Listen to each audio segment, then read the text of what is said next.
Queen Virelia sat in her high chamber, looking through the wide crystal windows of her palace. Below her stretched the green valleys, sparkling rivers, and golden forests of Astera. Birds with shining feathers flew over the mountains, and the soft hum of the wind through the trees made the palace feel peaceful. To the people of Astera, this world was perfect. It had everything they needed, and their queen had always told them that the stars beyond their planet were dangerous and unworthy of their attention. They had listened for generations, believing that the universe held nothing for them. Virelia had grown up believing the same. She remembered the stories her mother told her as a child.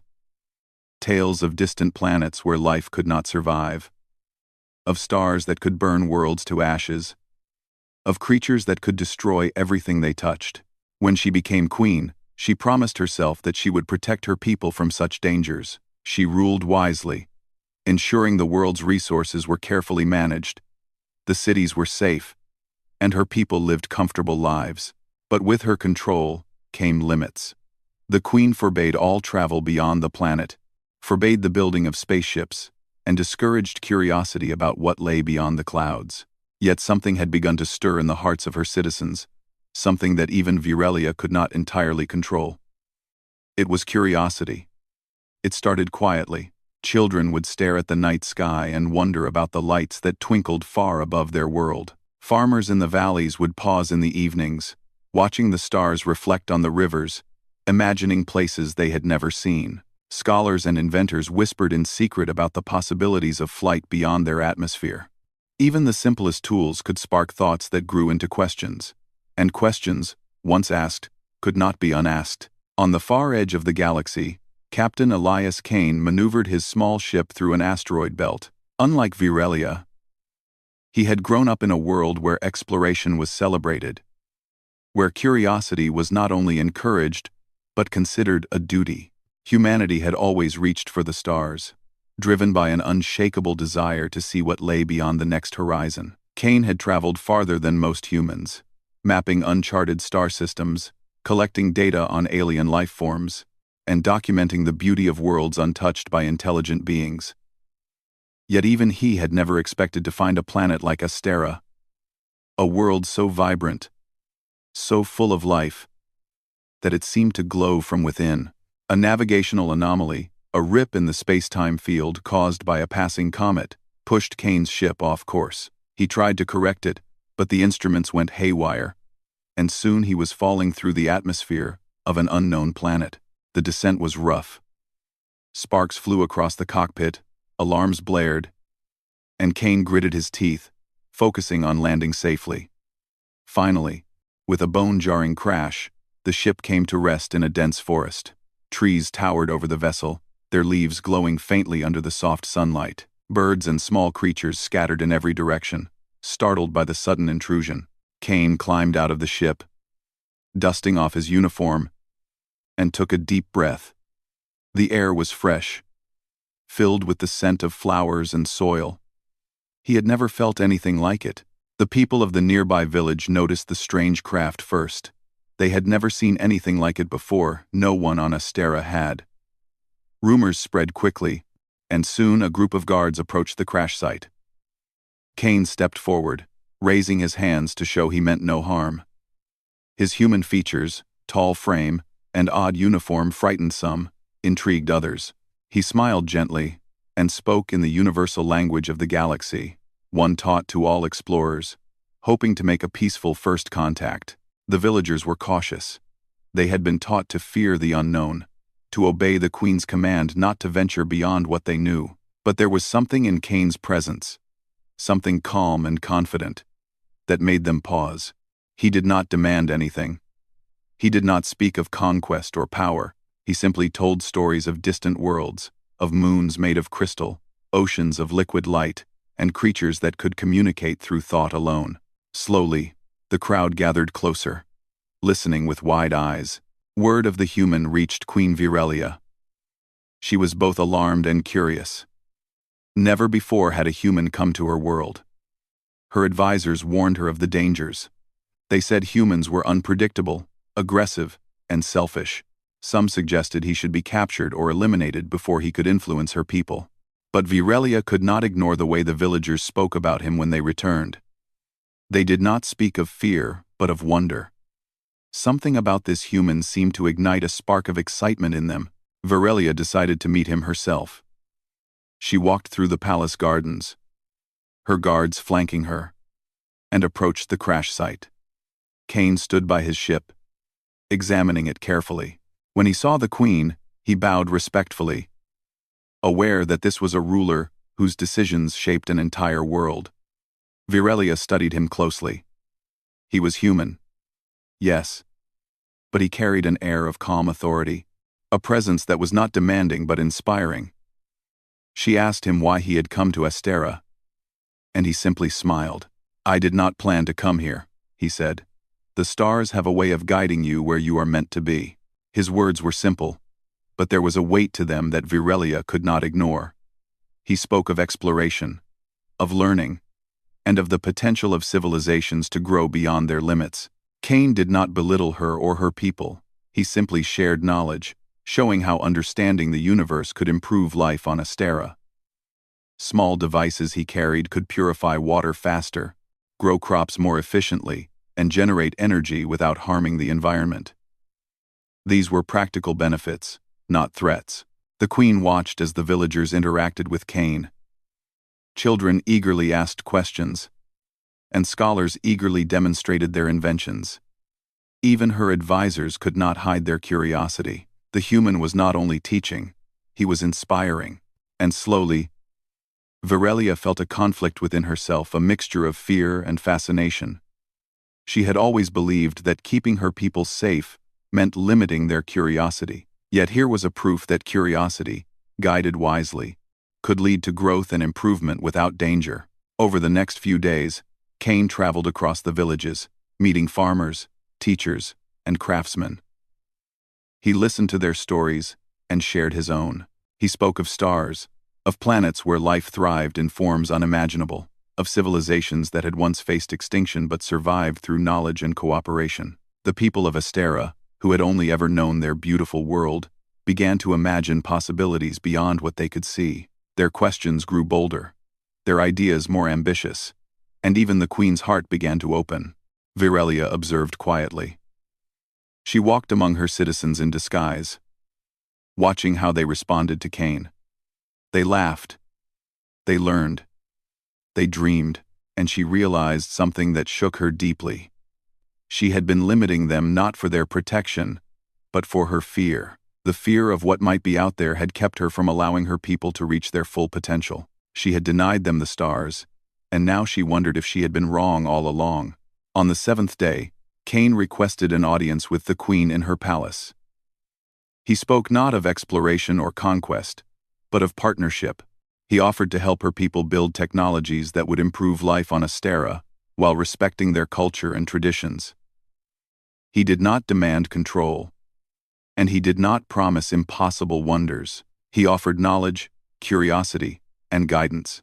Virelia listened. Her advisors whispered warnings in her ear, reminding her of the dangers of humans, of the potential for disruption. But for the first time, she considered a different path. She saw her people's excitement, their thirst for understanding, and realized that fear had blinded her. Cain's presence was not a threat, it was an opportunity. That night, as Virelia gazed at the sky, she felt a sense of wonder she had not known since childhood. The stars, once distant and dangerous, now seemed like a promise of growth, of discovery, and of new beginnings. She could not yet see how far this path would take them. But for the first time, she imagined her people among the stars, and she understood that sometimes change required courage not only for her citizens but for herself as well. And so, with a cautious heart but a spark of hope, Queen Virelia allowed the first seeds of curiosity to take root. The human stranger had not come to conquer or to rule. He had come to inspire, to awaken a world that had long been confined to fear.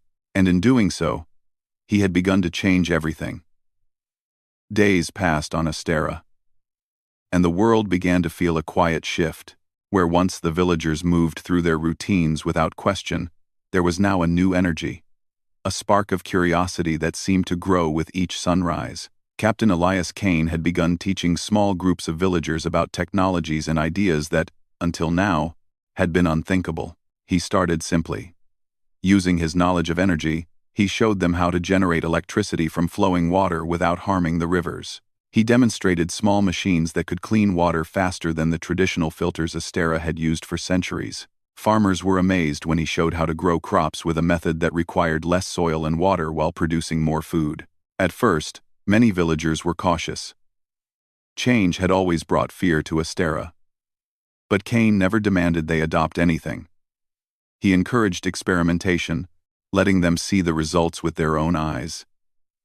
Slowly, doubt turned to excitement, and excitement turned into determination. Villagers worked together to replicate his designs, modifying them for their own needs. Queen Virelia watched from her palace balcony. She had spent her life making rules to keep her world safe, and now those rules seemed less certain. Kane was not just teaching her people. He was awakening them. Farmers who had never left their valleys spoke of rivers and mountains in ways that suggested new possibilities. Teachers planned lessons about the stars and the planets beyond. Even her advisors, who had resisted Kane's influence, began asking questions about energy and transport that they had never considered before. Virelia found herself drawn to Kane. She observed how he interacted with her people, how patiently he answered questions, how he encouraged ideas and celebrated mistakes as much as successes. She remembered her own childhood curiosity and realized she had long suppressed it for fear of failure, for fear of the unknown. Kane seemed to embody everything she had once admired in explorers. The human spirit she had been told was reckless, now proving itself capable and kind. One afternoon, Kane visited a village nestled in a valley surrounded by crystal-clear rivers. Children ran alongside him, asking about the stars he had described. "What is a nebula?" one boy asked. Kane knelt to meet the child's eyes. "It's a cloud of gas and dust in space," he said. "It may look soft and colorful, but it can also be powerful. Stars are born from it. Just like ideas, it can create something new if you give it time and care." The boy's eyes widened, and he ran to tell others. Kane smiled, feeling the warmth of a world beginning to imagine more than it had ever dared. He spoke to the adults as well, not as a superior, but as a partner. "Knowledge is not a weapon," he said. "It is a tool, and tools are meant to be shared, not hoarded. Your people can do incredible things if you let them learn and grow." Word of Kane's teaching spread quickly. Soon, workshops appeared in villages across Astera. Craftsmen learned to create simple machines that made daily tasks easier. Artists began experimenting with materials that allowed their work to glow in sunlight, capturing the beauty of the rivers and forests in ways never seen before. Scholars translated what Kane taught into books and diagrams, preserving it for generations to come. The queen noticed how her people's eyes now lingered on the sky. Children pointed to the stars and whispered about what could be there. Farmers paused from their work to observe the sun's position, calculating ways to improve crop growth. Even the elders, who had resisted change for decades, found themselves listening carefully, absorbing the knowledge that had once seemed too strange for their minds. Kane's influence extended beyond technology. He inspired conversation and debate, ideas flowing freely where they had been constrained.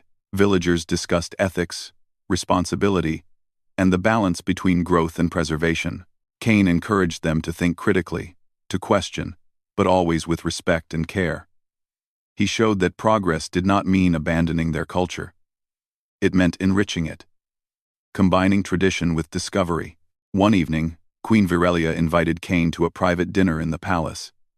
She wanted to understand his vision more clearly, to see if the changes he was bringing could be guided safely. They sat beneath a dome of glass, the stars twinkling above like scattered diamonds. Kane spoke of humanity's history of exploration, of how humans had reached beyond their world, not through violence, but through curiosity, cooperation, and courage. Virelia listened, her mind opening in ways it had not for years. She admitted, quietly, that she had always feared what lay beyond Astera because she had never understood it. Cain's words were not threats, they were invitations. And for the first time, she imagined a world where her people could explore without danger, where knowledge could spread freely, and where her reign could be remembered not for confinement, but for awakening. The next morning, Cain and Virelia visited a farming village together. The queen walked among her people, listening to their questions, observing their experiments. Children showed her small water wheels powered by flowing streams, while adults demonstrated mechanical plows that saved labor and increased yield. Cain encouraged the queen to try these innovations herself. Hesitant at first, Virelia was surprised by her success. A sense of pride and amazement filled her. She realized that the people she had always sought to protect were ready for growth, they only needed permission and guidance. Soon, Cain introduced concepts of flight. Small gliders were built first, then larger vehicles capable of lifting off the ground. The villagers learned principles of aerodynamics, propulsion, and energy efficiency. Excitement grew. Youngsters dreamed of soaring above the mountains, while engineers debated designs for even larger ships. Astera had never known such collaboration, such focus, or such ambition. Cain watched it all, pleased not because of power he wielded, but because of potential he had helped unlock. But change was never without concern. Some elders whispered that humans were unpredictable, and that Cain's teachings could lead to disaster. A few advisors cautioned Virelia that her people might abandon her, that ambition could breed unrest. The queen faced a choice. She could cling to control, deny her people the tools and knowledge Cain offered, or she could trust them, and herself, to guide this new era. Virelia chose trust. She authorized a council to oversee innovation, a group of villagers trained by Cain to ensure that knowledge spread responsibly. They would test inventions, guide experimentation, and teach the next generation. Cain provided guidance, but the queen and her people took ownership. Virelia understood that leadership was no longer about dictating limits. It was about nurturing potential, allowing curiosity to flourish safely. The first festivals celebrating knowledge were held. Villagers displayed inventions, experiments, and creative works inspired by Cain's teachings. Families shared meals and ideas, laughing and learning together. Children raced gliders along the riverbanks, marveling at how they could soar with understanding and skill. Scholars held debates beneath starlit skies, imagining what lay beyond Astera. The queen watched, her heart full, knowing that her people were awakening not to danger, but to possibility. One night, as Cain prepared to return to his ship, he spoke to the queen privately. "Your people are ready," he said. "They have curiosity, courage, and wisdom. All they need now is guidance and freedom." Virelia nodded. She had seen it herself. The people of Astera were no longer bound by fear. They had begun to dream of the stars, and there was no turning back. Cain left his ship in the care of villagers he had trained, promising to return. The queen watched him go, understanding that his presence had changed everything not by force, but by showing the value of curiosity, the strength of human ingenuity, and the importance of inspiring others. The next day, the queen called a meeting of her council. "We will not fear the stars," she declared. "We will prepare our people to meet them, to learn from them, and to grow." The council hesitated, but could not deny the truth in her voice. Change had begun, and it could not be stopped. The people of Astera continued to experiment, learn, and dream. Schools opened to teach what Cain had shared. Workshops multiplied across villages. Even those who had once resisted change found joy in discovery. Curiosity had taken root, and with it, hope. And for Queen Virelia, the most profound change was within herself. She had learned that fear, while protective, could also limit greatness. By allowing her people to dream and learn, she had begun to redefine what it meant to lead. The queen who once denied the stars had glimpsed the first light of a new era, an era inspired by a single human who had shown them the power of knowledge, imagination, and courage. Months passed on Astera, and the changes in the world were becoming impossible to ignore. The small villages that had once focused only on daily survival now hummed with activity, their people dreaming and building in ways that had once seemed impossible. Under Captain Elias Kane's guidance, the first vessels capable of flight above the atmosphere had been constructed. They were small, simple, but they carried the hopes of an entire civilization. The queen observed the progress from her palace. Queen Virelia had walked among her people countless times since Kane's arrival. She had seen farmers engineer water wheels that powered entire villages, artists create luminous murals inspired by distant stars, and children build gliders that could soar above the forests. Each day brought new discoveries, and she felt both pride and amazement. Her people were no longer bound by fear, they were alive with curiosity and courage. Kane worked tirelessly with the engineers, guiding them on principles of aerodynamics, energy efficiency, and safety. He never imposed his ideas. He explained, demonstrated, and encouraged experimentation. Villagers tested designs in open fields, learning from mistakes and celebrating successes. Even small failures were treated as lessons, and the culture of experimentation began to flourish. The queen herself grew fascinated by the progress. She often visited the workshops, asking questions, observing, and sometimes trying the machines herself. One day, she tried a small glider under Kane's careful supervision.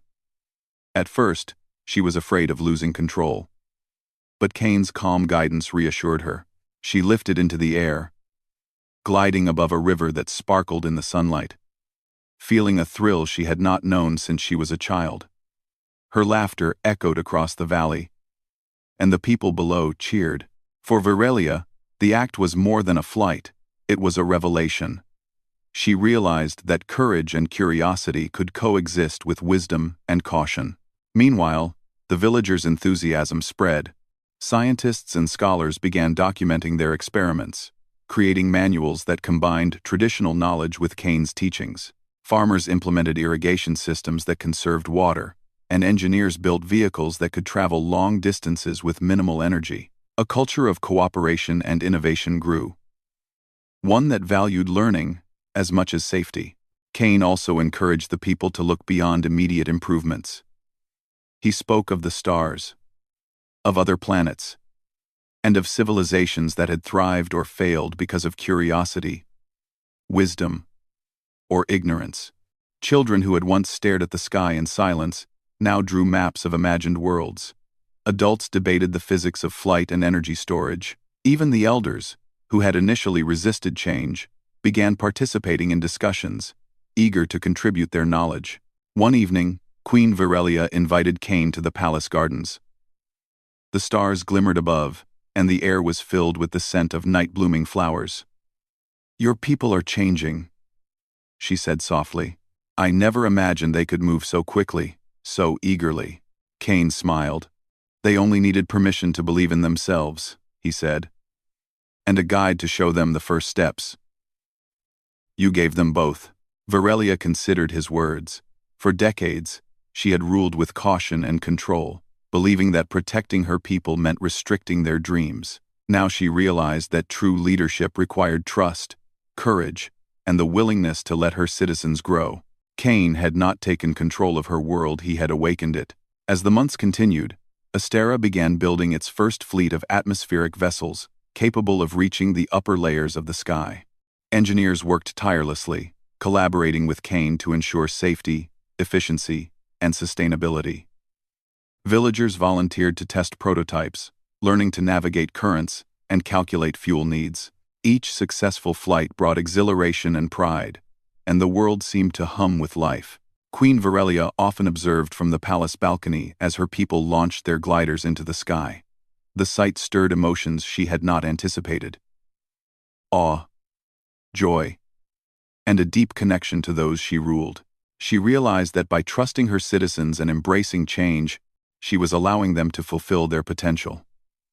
The queen who once denied the stars now watched her people reach toward them. The transformation extended beyond technology. Kane encouraged discussions about ethics, responsibility, and cooperation. Villagers debated how to use new inventions wisely, balancing ambition with sustainability. Artists, scientists, and engineers worked together, blending creativity with logic. A culture of respect and collaboration grew, one that valued both individuality and community. One day, a severe storm struck a distant valley. Rivers overflowed, and homes were in danger of flooding. The villagers had learned how to respond to such challenges using Cain's teachings.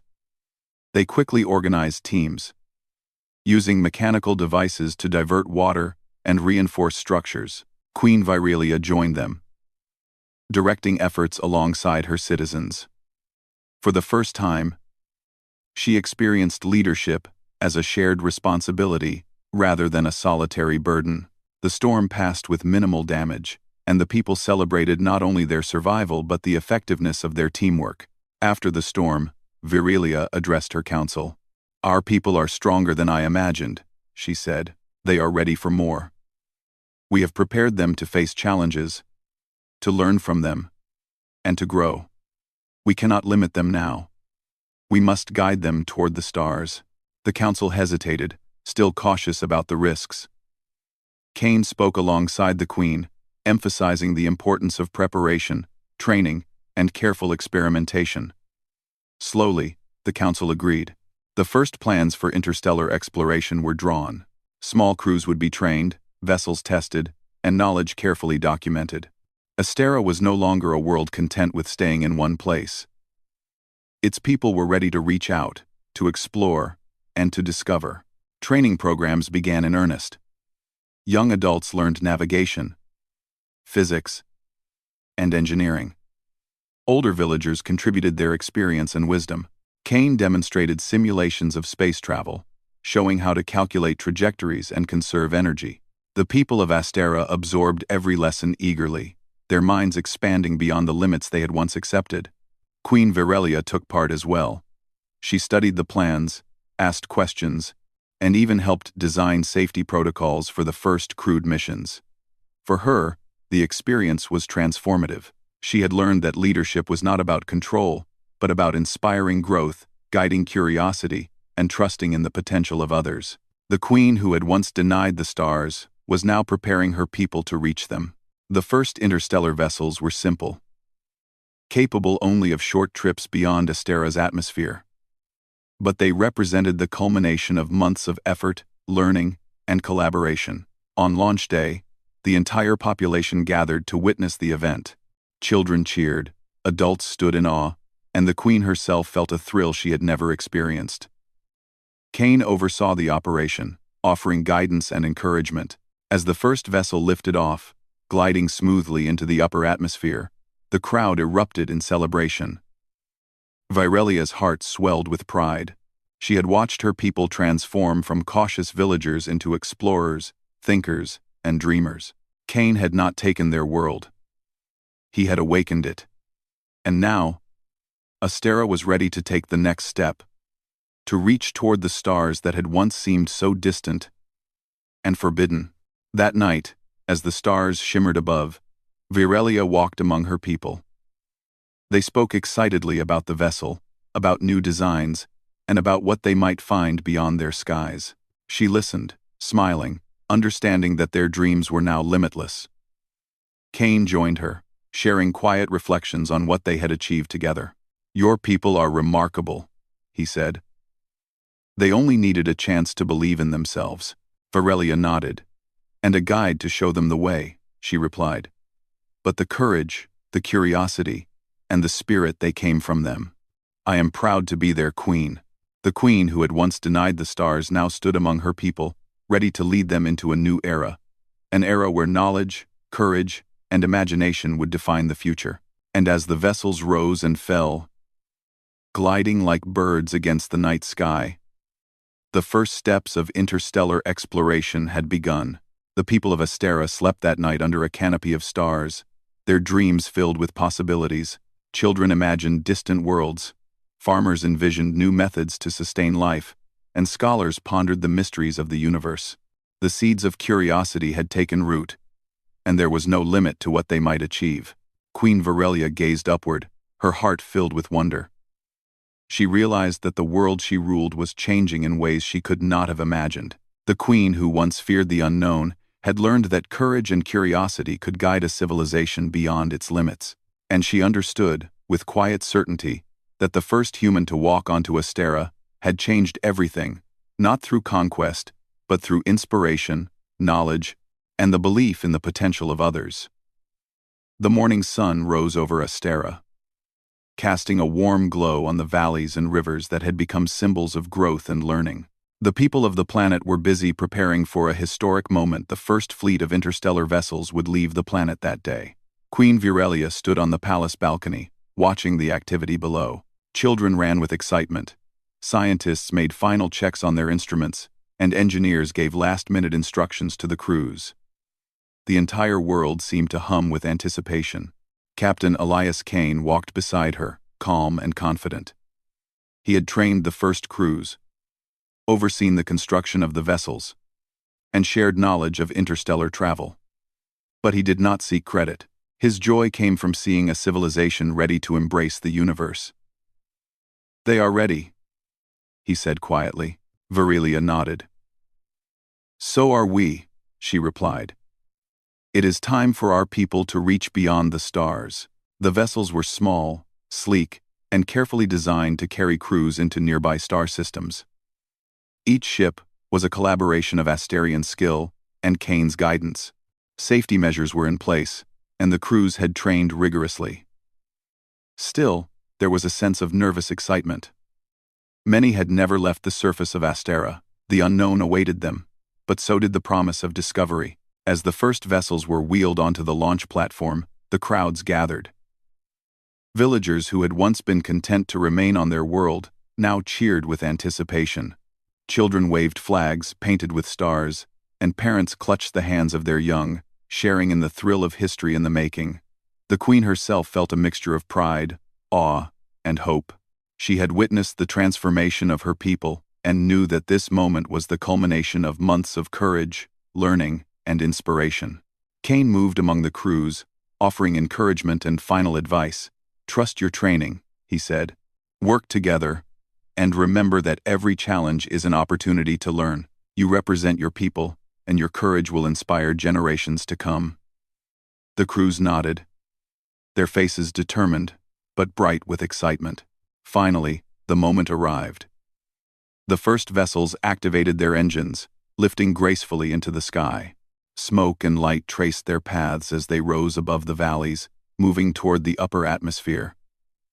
The crowd erupted in cheers, and Queen Virelia felt a tear of joy slide down her cheek. She had once denied her people the stars, but now they were flying toward them, guided by knowledge, courage, and the dreams they had nurtured together.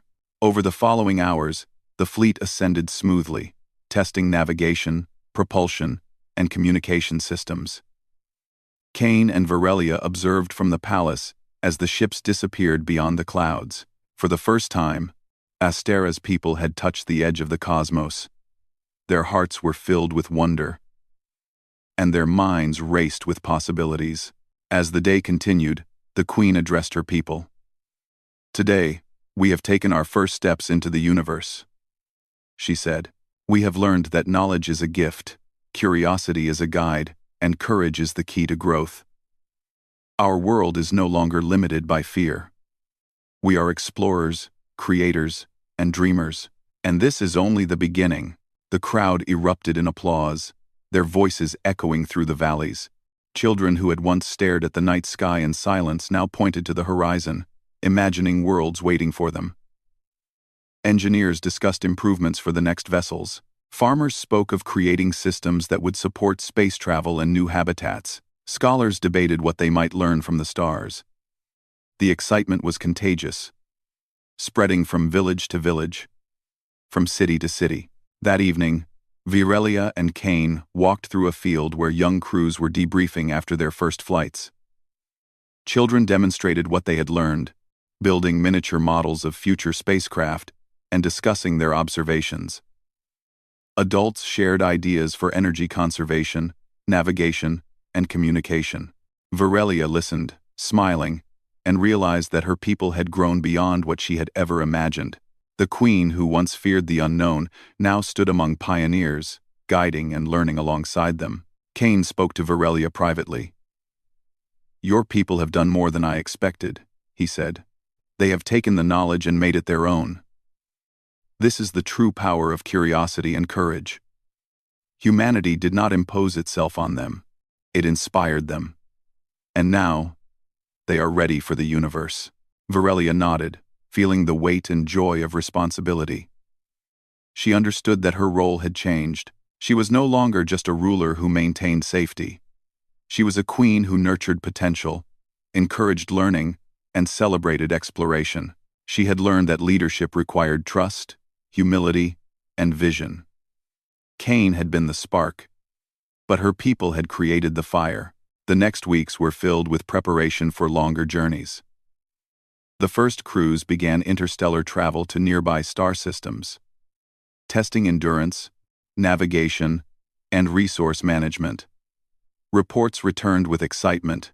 New worlds were observed, strange and beautiful phenomena documented, and the crews learned lessons that would guide future expeditions. Astera's people were discovering the universe not as conquerors, but as explorers, learners, and innovators. Queen Virelia often joined Cain in reviewing the findings. They discussed possibilities for expansion, research, and collaboration with other civilizations. Cain's human perspective was invaluable, but the queen also contributed her deep understanding of her people and their culture. Together, they planned the next steps carefully, ensuring that growth remained balanced with responsibility. A festival was held to celebrate the achievements of the first interstellar fleet.